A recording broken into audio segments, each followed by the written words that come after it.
Hey guys, welcome back to the channel. So, Sully has been kind of a turd muffin a little bit this week. I would say we're at kind of like 95% awesome sauce and 5% butthole moments. So, but there's two specific things I want to talk about today, which is harnesses and changing up your gear and some in-home socialization. I'm pretty sure I mentioned it before, but I'm a huge advocate, I guess, about training your dog on multiple items for walking and harnesses and stuff. One, to see what they respond to the best, like what's more comfortable for them, but also just in case, you know, a leash snaps or a collar snaps or something, you have backups. I guess I'm just overly paranoid and I want to make sure my dogs understand how to walk on multiple different things. But this past week I had to switch some things up for the girls because Gypsy decided to teach Sully that if you grab the collar when they're playing, you can really twist somebody. That's something she's done since she was a puppy, where she'll grab the collar and twist and pull like crazy. And he's now starting to do that with the girls. And I noticed once he started doing that, when I was walking them, the girls would get very freaked out about being led by their collars. I mean, my girls have always been really good about just walking with their collars. So I decided to put Gypsy back on a harness, and I put Clea back on a chain. But I also figured it was a good opportunity to see how Sully would respond to a harness. He has done great with all the slip lead type leashes. You know, I've even put the training chain on him before, and I've never had to correct him. I never corrected him using it. It was just kind of there in case he would pull. But I purchased maybe like a month ago these harnesses from Papia. I found them on Chewy. He was actually too small for them even when I tightened the bottom part. It just didn't fit around his chest very well, but it fits now. And these fit Gypsy like a glove, like they fit her perfectly. You know, but anytime you're training your dog with a harness, you know, the idea is to keep the treat. No, you do not get it right away. Not doing that stuff. But most trainers will tell you, you know, take the cookie through. No, you gotta stop that, sir. Most trainers will tell you to take the cookie outside the harness and kind of guide their head through. And so it's them actually putting on the harness. And you are being such a bad boy. Yes, you are. This is not proper puppy behavior. He's like, yes, it is. Thankfully, Sully and Gypsy have always been really good about putting things on, whether it's a harness or a bandana or anything like that. But even if you're trying to get your puppy used to, you know, like their collars or their leashes, sometimes just guiding them and kind of like sneaking on the leash or the collar, I mean. I can't focus because he's too focused on the treats in my hand. Get down, buddy. Sit. Very nice. Down. Very nice. Good boy. But any of our dogs, we've always... Stop. Okay. Here. No. No. You're being a bad boy. You're being bad. Yes, you are. Give me that paw. No, I don't need both paws. You're not doing it right. You're just doing whatever tricks you want on your own. Sit. Now paw.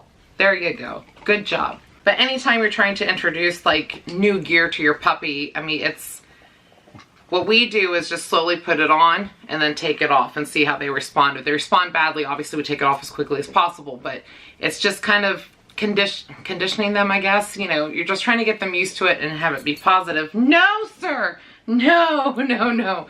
He is big enough to grab everything everywhere. Now, the weird thing about the harness, once I actually started using it with him this week, the first 3 days, he had like no car reactivity whatsoever. Like, it was like non-existent all of a sudden. But he started pulling like crazy anytime he saw a dog. It was almost like this thing made him think in his head, like, I have more freedom, she's got less control, I can do what I want. But the car reactivity came back, as I expected it would have, because he really loves trucks. Like, he wants to bite all truck tires. So anytime I'm walking by someone's driveway with a truck, I really gotta watch him, because he will... And it's still very just random. Like, I never know when it's going to happen. And he's been getting better about responding to just my words, because this isn't very... It's not a very corrective device, in my opinion. I mean, it can be. I know when Gypsy had pulling issues, a harness is what got her to stop pulling. But he's learned to walk with it really well, and he's actually now sitting and waiting to get this on before we go for our walks, which is really cute. And I'm glad he's getting used to it and he's enjoying it still, because, you know, when I start taking him on bigger hikes and more adventures, I want to have like this as what he uses, because I don't always trust collars or even like the training chains, because if, you know, they happen to walk off a cliff or something like that, like Miss Clea tries to do, I prefer harnesses, because at least that way if something would happen, it's something I can pull them up with better. But it's okay to change up your gear. It's okay to try different things for your dog, or have them learn how to use all of it. There's nothing wrong with that. And the second thing I want to talk about today is socializing in your home. So I've mentioned before how Sully had a very bad response to my friend that came over, and it just wasn't the best.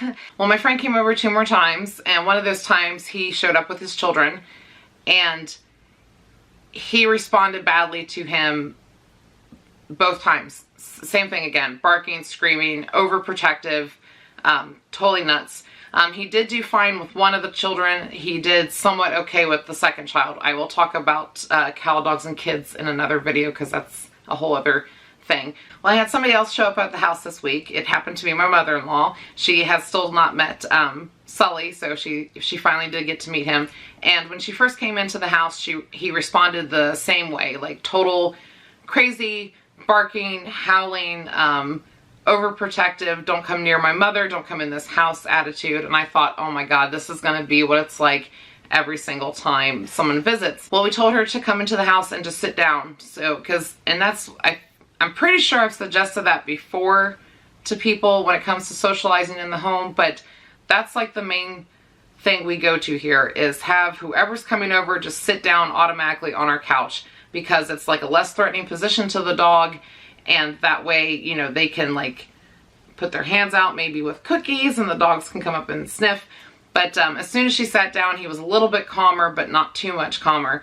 But I started doing some trick training with him and getting him to refocus on me and what I was saying and not focus on her. And eventually I took the treats and led him over to the coffee table and put the treats in front of her. So he was actually standing partially on the coffee table eating the treats. But that way he was close enough to her to where it's like it's still a positive thing. She was basically ignoring him.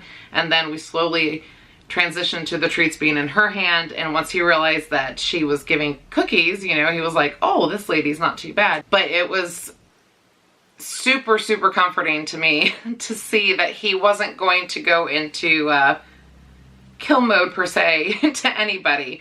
You know, we kept telling him she's a friend, she's family, you know, this is your other grandmother, just, you know, will bring you treats and cookies. And usually she does have things in her pockets for the kids, but she didn't today. But I'm really starting to think he just doesn't like that particular friend of mine. So, I mean, that could be, maybe I should be questioning my friend. But it was definitely a very proud healer mama moment, because it gave me hope that, you know, maybe if I cook Thanksgiving dinner next year, he's not going to try to murder the entire family that shows up. You know, it's just, he did really well with her. So, and I think it all boiled down to us all trying to refocus him onto other things, calm him down, and slowly do a slow introduction to her. And we did try doing that too with my friend when he first showed up the first time. The second 2 times wasn't able because of certain circumstances, but that's, yeah, not gonna get into too much detail about that. We've also done things like have people show up to our backyard